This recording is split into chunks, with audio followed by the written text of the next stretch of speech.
have the privilege to introduce my friend, Eve Moore. And she and I go way back, all the way to seventh and ninth grade. She's a few years behind me. And we went to this small Christian school in Georgia, and that's how we met. We actually didn't reconnect in life until years later. And Eve and I have been on a recent health journey together, a recent business venture together. And I want to introduce you to her. She's an awesome real estate agent, but most importantly, a really good friend. And I'm excited for you to meet her today. Eve, give us a hello. Hi, guys. Thanks for having me. You're so cute. You're awesome. And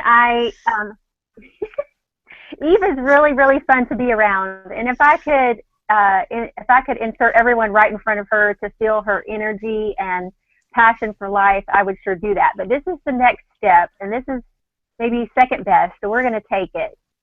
Awesome. I wanted Eve to tell us a little bit about her journey before she had a health crisis. And she's had a rather large health crisis.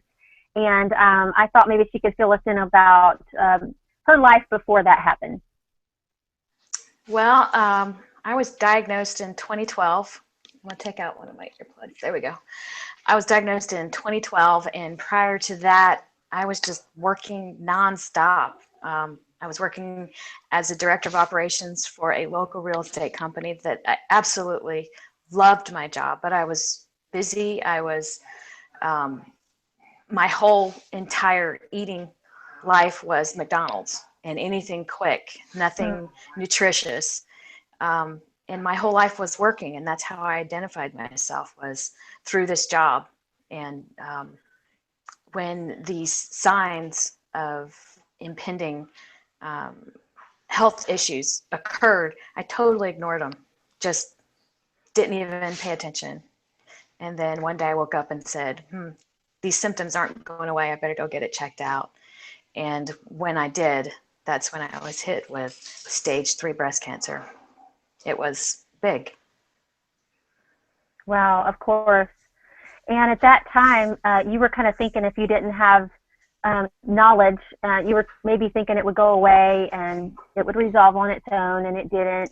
So Yeah. by the time you were diagnosed, how long did it take you to get into treatment, and how long has that lasted? We went very swiftly into treatment. It was within a week and a half. I had the port put in, and 2 days later, I was in chemo. I did three months of chemo, 1 month off. Then I did a bilateral mastectomy where they took both breasts. And I, of course, at stage 3, I had lymph node involvement, so they had to remove a substantial amount of lymph nodes. And then I had 3 more months of chemo, 6 weeks of daily radiation, 2 months of hyperbaric, and then in between there, my reconstruction started, and there's been some bumps along the way with the reconstruction. So it's been a long process since 2012, and I still have 1 more surgery to go. Right. And you've been such an open. I don't know. You've been open. I think a lot of people are probably closed down severely, and you've been really open and even sharing some things that have helped me in dealing with some disappointments in my life. And I know that you're still in the throes. You still have another surgery that you're facing, but let's talk a little bit about how some of the things that you learned while you were in the disappointment time, and then we'll talk about our reconnection and Isagenix. Give me that little nugget you gave me that I'm hanging on to a lot. Well, I think when you're going through life, it doesn't have to be illness. It can be anything. You're constantly being bombarded with things that you don't expect, whether it's a financial issue or it's a health issue, or in my case, it was, oh yeah, by the way, you have to do 3 more months of chemo, or oh yeah, by the way, it's more involved, and you just keep getting hit with one more bombshell, one more thing to overcome. There's nothing wrong with feeling and being where you're at. Feel the feelings, throw a temper tantrum, throw the pity party, but you don't stay there. For me, it was 24 hours. Now there were a couple of things, a couple times when, okay, it took longer than 24 hours.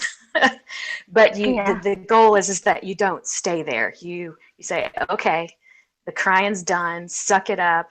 What's the next step? And breaking it down so that it feels more manageable. Right. And Right. I it's thought that was and so powerful. you're fine where you're at. Wherever you're at, you're okay. You don't have to be anything more than what you are. Mhm.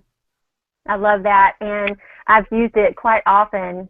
I have used that just thinking through some disappointments and saying, okay, you know what? This is how I feel.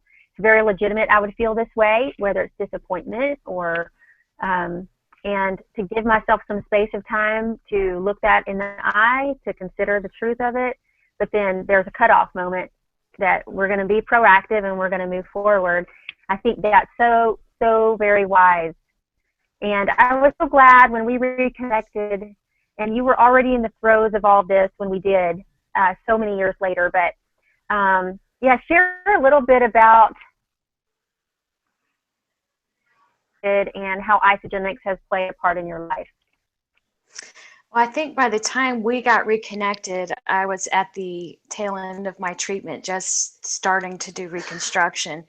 And during this process of Yep. treatment, I actually lost my job, which happens very, very often, more times than you would ever imagine. People actually lose their jobs, and when you're connected with your job and Wow. your self-worth and uh, who you are seems to be connected with that, then you have to figure out what's next, what's new, who am I, where do I would go from here.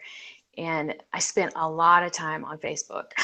That was my connection to the outside world. And I spent a lot of time Sure. connecting with people that I had been, friends with a long time ago. And I reconnected with you through another old school friend, Misty.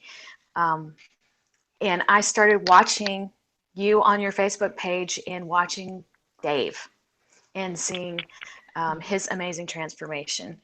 And the thing with you guys is that it wasn't like this big sales pitch. It wasn't like in your face, obnoxious type thing. It was just, hey, look at the great stuff we get to do because we now have the energy. We now feel better.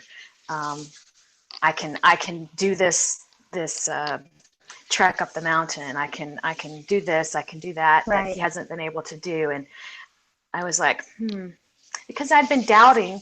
Uh, Getting back on my feet, I had been doubting whether I would be able to get my clarity of mind back, whether I'd be able to get my stamina back, whether I'd be able to get my energy back. And when I Mm. saw that, it was like a little thing of hope, and I wanted to grab onto it. Right. I'm so glad that you did, and we had so much fun reconnecting and just kind of catching up on life and where our families were, what was going on, and of course, I was just saddened that she was, Eve was going through this, but I was pretty excited that I knew that the nutrition, you can never go wrong with great nutrition. That is step number one in any recovery, no matter what health crisis you're in. Step number one is getting the right nutrition. So Eve and I, we got her order placed for her first month, and Eve, if I remember correctly, didn't we do the nutritional cleansing maybe at night first? Yes, we didn't do the traditional full 2 days. With the stuff that I'd been through, it was just not doable. But doing the nightly cleanse was totally doable. And there have been some times when, the beauty of this program is that you can tailor it to be what you need it to be. And even if there have been a few times when I haven't been able to do the cleansing because my doctor says stay off the cleansing because we need to change your medication or add to medication or we need to do some treatment. So, and that's been fine, but still being able to get the proper nutrition and still being able to maintain my energy and gain the mental clarity that was Mm. really hugely missing. It's Yeah, been that is so awesome. beautiful. And I love it. And we got to spend some time with Eve in her new location. She is doing really well in her real estate business and new at that side of it. She's been in real estate on the back end, but now doing it as an agent and killing it. And I'm so proud of her. Not only did she get a job back, she's actually doing now what she wants. She's an advocate for herself, working real estate, but she's also helping people with their health and jumping in with Isagenix and taking responsibility in the way that she can by adding great nutrition to her life. And I think it's really important for people to know that we're all on a journey of a trajectory, and where you are in this moment is not where you're going to be, but you are on a trajectory somewhere, right? And like for you, just putting in good nutritious shakes in the morning, getting that good protein, tell me a little bit about how one little step kind of begets another good step. Well, I think as you talk about trajectory, I think you have to look at your life and say, am I on the trajectory of where I want to be? And if you're not happy with it, there's nobody else is going to change it except you. And it can be small steps like changing your nutrition, being more active, just making the decision, being more deliberate in what you do, the conversation you have in your head, the stories you tell. Yes. Your confidence. I've often said I'm so sorry. I didn't mean to cut you off. I just said one of the most important conversations you have every day, the most important one is the one you have with yourself. Yes. And letting that sink deep, that has been a huge catalyst for me as well. What are you believing about yourself?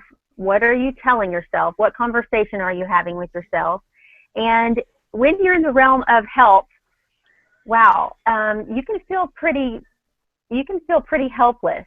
And to think that there's anything you can do to add to the quality of life and being proactive toward that, I find that really a blessing. It's not just a responsibility; it's a huge blessing, and I'm just really super proud of you in the way that you've journeyed. I think it's liberating. It's liberating. Yeah, that's a good word. That's a big word. Yes, liberating. I love it.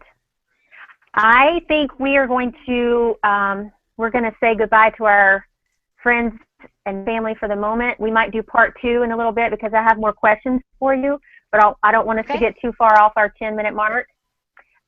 So thank you for sharing. I have more things I want to pull out of you because I know it's in there and I've heard it. I want everybody else to hear it, but I love you, girl. Thank you for opening up your heart to us.